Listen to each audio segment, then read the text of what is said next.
Hey guys, Professor Bill, Comic Book University, and Sideways, issue number 5. Okay, I'm a little more excited now. Look, real talk, there's a lot of parts of this comic, and I think I understood with this comic book what I didn't actually like about the comic before this. And by not like it, I read 5 issues. So that's a funny way of saying not like it. But I didn't like certain parts of it because too many things are just...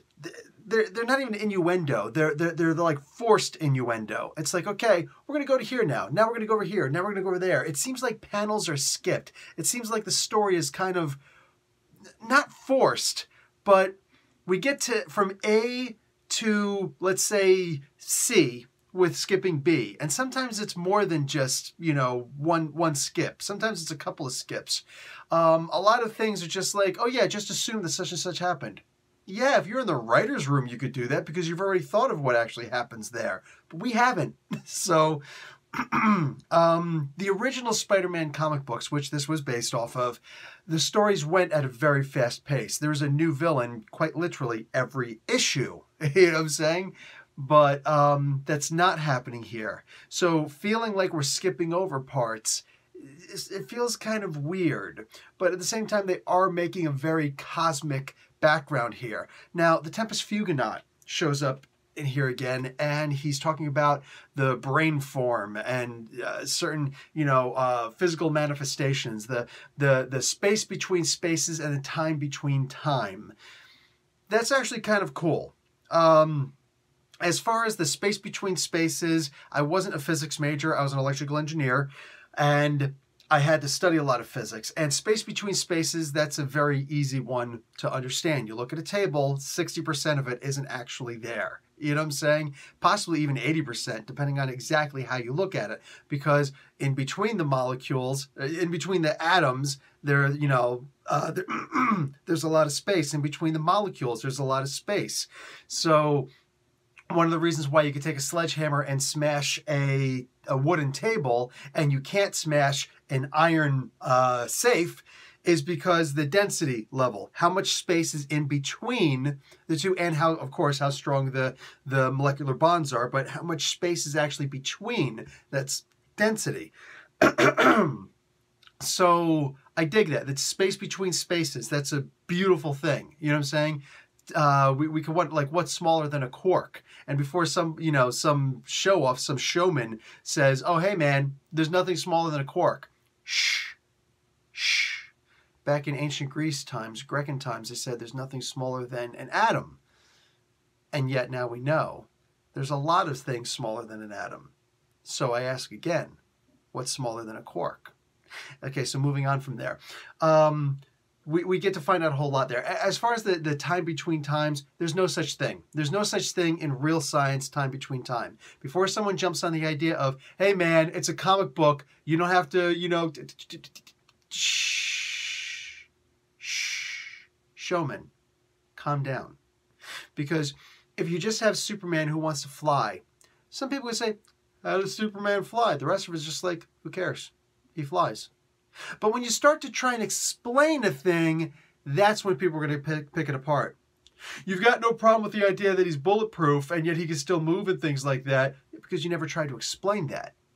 But when you try to explain why he can fly, and then us people who actually have a scientific mindset start saying, yeah, actually, no, that doesn't make any kind of sense, and here's why. All of a sudden, oh, come on, man. Just, shh, don't hurt yourself. So, yeah, they're trying to explain things here. That's perfectly fine. But what they are doing with the hypertime idea, yeah, we got that back again. Every 2 years or so, we seem to find more, you know, oh, hypertime, it's back in the DC universe. Oh, God. Oh, God, not this again. The hypertime is what's basically supposed to explain the multiverses, which is perfect that they've got a place now called the brainwave. Because, was it the brain? No, the brain form. Yes, B-R-A-N-E is actually brain. You pronounce it brain, as in B-R-A-I-N, but brain actually means more of a string, the theoretical string in string theory.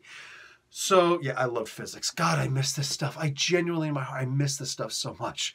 But by talking about this, okay, so now we're getting to understand a little bit more about what the Tempest Fugonauts are. So this is cool. What we have now is we officially have a genuine back plot, a backstory, a plot going on in the background, and then each individual issue or each arc or just a couple of stories can be their own front stories. So what just happened with this issue? We technically made this into a book or a television series. So each season will have its own theme, or the series will have its own theme.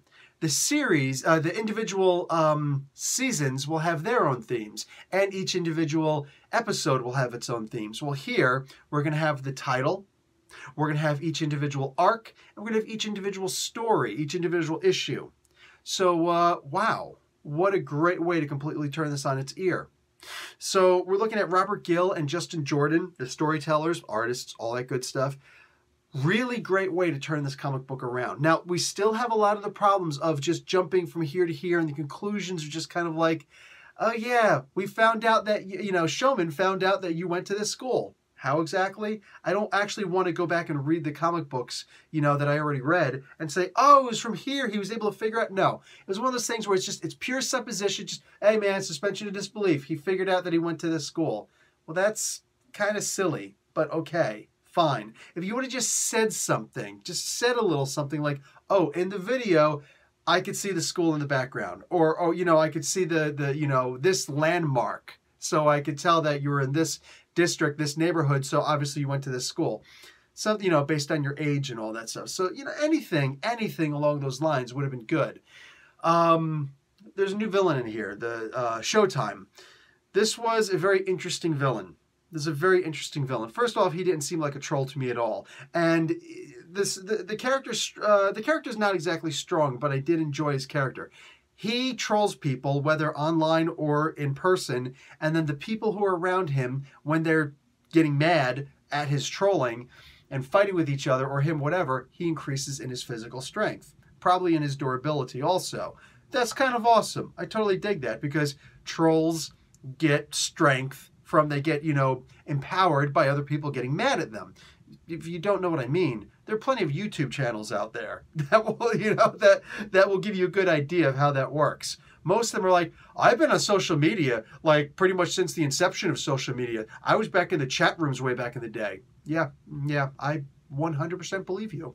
The rest of us were actually doing things important with our lives. So, he gets stronger with people getting upset. That's cool. The thing is, the things that were said didn't seem very trollish. You know how I knew he was a troll? Because several of the characters in the story said, oh, he's a troll. I'm like, wait, is he really a troll? Why are they saying he's a troll? He's not really saying anything bad, per se. Not compared to what we know. You know what I'm saying? So it's cool. It's cool. I dug it. Definitely, you know, I enjoyed the character. But I think that the character could have been written in a way that we'd be able to figure out on our own that he's a troll. And then later on, when Sideways alone would say he's a troll, or when Ernie would say, dude, he's a troll. You have to do such and such. It's funny because Ernie's supposed to be the smart one. And while Sideways was saying, why am I fighting this guy exactly? Ernie's like, you have to fight him. I didn't bring my costume. Okay, well, I brought your costume. It's like, okay, well, once you found out he's a troll, don't you realize that the best way to deal with trolls is to not give them any kind of power? Not give them your power? And in this case, that's a literal terminology. So even in the end, when Sideways like punched the one troll, it's a funny thing. It's a funny thing because DC doesn't really deal with trolls the way that Marvel does. But this almost felt like, could we call it a white knight? Oh, don't really care. I think all that stuff is hysterical. You know what I'm saying? It's like this guy's being bullied by this jerk. I'm going to step in. I'm going to help this guy. And this guy goes, oh, you're some kind of a white knight? Dude, you are so going to get kicked in the teeth. Like, you are going to be crapping your teeth for the next week. That's what's about to happen, man. Because that's the way you try and keep people out, by saying mean names, right? By saying bad things about people. All of that stuff. But none of that happened in here. So I only know he's a troll because Derek said he's a troll, and Erin said he's a troll, and I think her name is Erin, Emmy, whatever. And Eric said he's a troll. Ernie said he's a troll. Like, all these people are saying he's a troll. I didn't really get that. I didn't get that on my own. So that was kind of handed to me. So that's one of the problems I do have with the comic book. Good stuff. I enjoy it. But, you know, allow us a little bit of free thought. Allow us to come to conclusions on our own. And then, in case we don't get it later on, oh, by the way, here you go. Punching him in the end, I think, was kind of unnecessary. But, okay. Okay. Either way. For the most part, this was a really good comic book. This was really fun. I like where they went with the story. I like that they had the flashback of the Batman Who Laughs in here. That was good. That was also kind of important because I saw on the front cover, oh, tie-in from DC Dark Knight's Metal. But dude, stop. May this please be the last issue where you put that little Dark Knight's Metal tie-in stuff, because I don't care. I don't care. There are people who I keep on seeing, they recently finished reading the whole Dark Knight's Metal thing. You know what I'm saying? And they're like, dude, it was actually really cool. Okay, but those of us who read it from the beginning and had all the delays in this summer event coming out, so that means like 2 or 3 months. You know what I'm saying? 4 months maximum, this thing should have come out. Nope. What was that? Like 10 months, for crying out loud, for this thing to come out? This year-long or so summer event that came out, it's like it was packed with adrenaline with multiple coitus interruptus in between. All right, so stop with the DC Dark Knight's Metal, because not as many people as you think, DC, have this love for Dark Knight's Metal. It would have been perfect if it would have come out on time, but it didn't. So those of us who haven't gone back and reread it, and I don't want to go back and read it. I've got all the cool covers, the glossy covers and all stuff. I don't have time to go back and reread these comic books. Stop building off of the legacy, because not enough of us actually care. You're just not going to have nearly enough people who are going to care. And if you don't know what I mean, look at what I mean about the Doomsday Clock. Yeah, the thing that's going to wind up taking more than 2 years for this thing to come out at its current rate. No, seriously, do the math. All right, that's going to be it for me, guys. I'm out. Enjoyable comic book. I would definitely recommend grabbing it. If you haven't before, whatever, you can learn a whole lot about his powers going on. Also, his mom in the epilogue, holy crap, she now knows what's going on. That relationship is actually interesting, because it is funny how people sometimes wind up crapping on their moms because the moms have that unconditional love. Dad, you can't do that so much with, because Dad's like, dude, I am not going to love you unconditionally. You have to be good and you have to impress me. Don't you dare disappoint me. Then I'll love you. Then I might even give you a hug. But darn it, don't you dare disrespect your mother. Don't you dare disrespect me. You have to do this and this and this, and clean your room and take a bath. Wash behind your ears, for crying out loud. Like, that's dads. That's it. You can't get away with that stuff with dads. So single mothers, of course, get it way worse. So I dug that. That's probably my favorite part of this interaction right here. I dug that, because, man, the idea that oh, I can always make it up to her later. And I'm thinking to myself, I bet you Peter Parker thought that about his parents too. Ooh, too soon? All right, guys, that's it for me. Professor Bell, Comic Book University. Class dismissed.